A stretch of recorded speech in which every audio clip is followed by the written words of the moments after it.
Everyone, just wanted to go over our summary for last week and go over the quiz questions. So last week we talked a bit about supply chain and materials management. Not something that most people get a lot of exposure to unless they happen to be in that area or are working in management, particularly in management of a whole area where you'll really be working with ordering supplies, managing supplies. And I think the important reason to talk about it in this class is to give you that kind of that overview, so you can get an idea for how important it is, and also the importance to the bottom line. That's kind of why we're talking about it now, is that supply costs can be such a huge element of any organization's overall costs. So managing that effectively can really impact the ability to make money in that organization. So important that we're taking a look at that overall. And in our discussion for this past week, great job in discussion, and it was a couple keys to take away from it. I think lots of folks had great ideas on various ways to look at the inventory. Obviously, you're in the physician practice. You're taking a look at it, and you find out that you actually have much more stuff than you really need, based on the demand in that practice. So how do you want to proceed? And one of the things that, as I posted throughout the week, was one of the real focuses of the discussion, not only how do you prove that the inventory was excessive, so what are some of the ways that you examine that based on what you learned in the class, but also from a leadership perspective, what are some of the ways that you'll convince the providers of that? Because a lot of times providers may be, or many times providers may be, well, we'd rather just have all of that there just in case we need it. Well, that's somewhat problematic because there are supplies that will expire and won't be good by the time that you need them. Or you don't necessarily want to take the Sam's Club or Costco approach to supply buying. It might be nice to have enough paper in your office to last you from now until the end of the world, but it doesn't make good sense to do that. Maybe you can get it cheaper, but do you really need to spend all that money up front, or can you order supplies like that, even though they don't expire?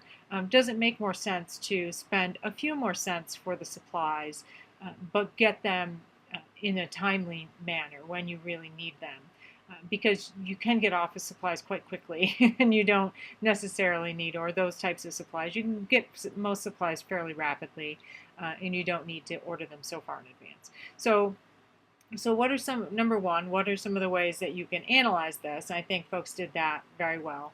But then secondly, how do you portray that to the physicians, the providers? How do you get that information across to them? And I think the key, and people touched on this, a few of the keys are data. You need to provide them data.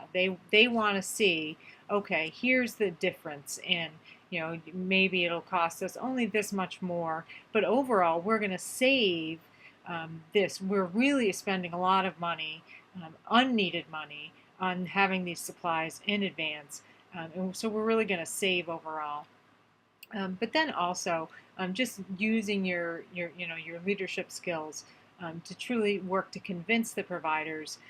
And one of the things that I've always said is you want to be a problem solver. So you don't want to just walk in and say, we have too much inventory, and then expect others to solve the problem. You want to walk in, say, we have too much inventory, and here's how I want to solve this problem. Here's how we're going to save money, but also make sure that you as providers have the supplies you need. So be a problem solver. Use those leadership skills, and you'll be in good shape. So just wanted to go over also our quiz questions for this week.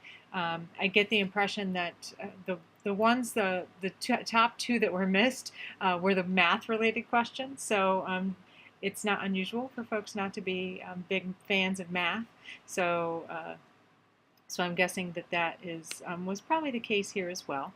But so if you took a look, and I'm I apologize. I was going to have the book open to the problem so that you would know where to reference it if you wanted to go back. So in your textbook, um, if you did struggle with this question, I'm not going to take the time to go through all of the calculations here in the video, but I'm happy to, if you want to chat on the phone, we can meet up in the Blackboard. Oh, and I should have said this first off. Thanks so much to everybody. We had nearly everybody in the class that had come and presented this week. And actually, the two folks that were unable to make it have also provided videos, so I'm really looking forward to getting a look at those over the next couple days.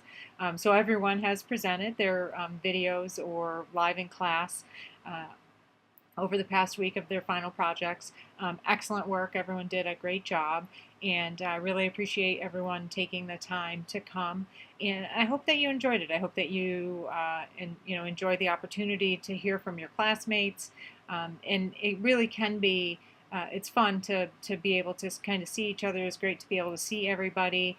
Or see most. Some folks had some issues with their cameras, but at least I could hear you, and it really does provide that personal connection that maybe sometimes we don't get in the online setting. So I appreciate you certainly coming, taking the time to come, and I hope that you got something out of it.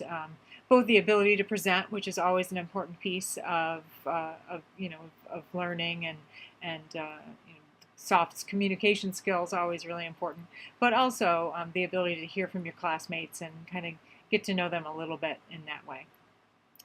So I do appreciate that, but also in this quiz, the first two questions were related specifically to math kind of stuff. I won't take the time to go over it, but like I said, if you don't want to meet up in the classroom in that same Collaborate area, I'd be happy to. That way we can kind of both look at it at the same time, or I'm happy to chat on the phone, answer email questions as well. So in the textbook, page 277, or if you don't, I'm not sure if the pages match up exactly. If you have an ebook, it's in chapter 12, obviously, problem 12.2. It actually kind of breaks down how to go through the this whole process of creating this formula and figuring out how to find this information.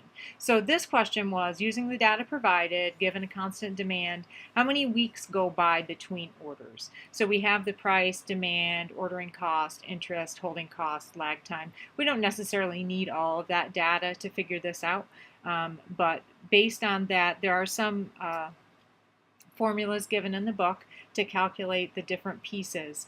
And so ultimately the answer to this question was 3 weeks. So given the constant demand and given a constant demand and all of the information provided, it would be 3 weeks between orders based on this info. The next question, again using that same information, this same set of data points, you could kind of use some of the same those same calculations. I apologize, my cat just jumped up on my desk. Using those same calculations that we had used to start with, how many orders are placed each year? So again, you want to take a look through some of those formulas that were provided in the book, and then ultimately our answer was 17. So there are 17 orders based on this set of info, 17 orders placed each year based on this information. Okay, so out of the math now, and there were several other questions that were based on that. I don't know if everyone got the same questions that were based on that data set. I think there's actually another data set in the question bank. I'm not sure if anyone got that one or not, but so yeah, we did have to do a little bit of math, but it's not too bad. We got all the way to week 7 in the finance class without having to do math, so I think we did pretty good. So this question, why do managers sometimes have a hard time determining the right amount of supplies on hand? So our possible answers were, the demand for supplies can fluctuate on the basis of patient volume. Supplies may miss their delivery or be discontinued. There's often a lag time between ordering and receiving the supply. and all of the above. And in this case, it's all of the above. Any of these things can cause management to have a difficult time figuring out the right amount of supplies to have, determine uh, whether the, be unable to make that kind of have that crystal ball to understand, okay, am I going to have an appropriate amount? I need to move the cat. Hang on. Get down, cat. There we go. Knowing whether they're going to have that appropriate amount of supplies to make sure that they have everything there for the patients, or perhaps if there is going to be a time where they're missing something that they would really need. So sometimes it can be difficult, but that's why really using a lot of data, making sure that they're constantly monitoring those types of things, being on top of what they have already, having a point, having that that point that when a supply, the volume of a supply in the office gets down to a certain point, that is the hard reorder point, so that they make sure that they are able to get the needed allotment of those items in office. But yeah, probably one of the real things that is problematic is that demand for supplies being something that fluctuates quite a bit. You never know what patients may come in to a physician practice or a hospital or whatnot. You never know what their needs are going to be. You can take a guess based on history, historical information, but you never know if a patient's going to come in and need different types of procedures done or whatnot, and the supplies that are required could vary. So that demand really can be difficult to again, kind of look into that crystal ball and say, oh, am I really going to need this many of this or this many of that? But it's really all about data, looking at the data, looking at that historical information, what have we needed before, and then when you hit that hard reorder point, making sure that you're getting more of that supply in so that you have enough of, especially for supplies to support the clinical operation, making sure that you have enough of that to keep the providers set and so they can treat patients effectively. So that's all I have for this week. This is my last summary to all of you. So I do really appreciate the hard work everyone has put in this term. I hope that you've learned a couple things about finance. And I really, like I said, I have really appreciated working with everyone. It's been a great term. It's flown past. It's hard to believe we're at the end. And so it's been fun. If at any point in the future there's something I can help you with, please don't hesitate to ask. I'll continue to work with some of you in the Health Service Administration program, but if you're in another program, if there's something I can help with, please just let me know. So have a great week, and I'll look forward to seeing you in the discussions. Thanks so much.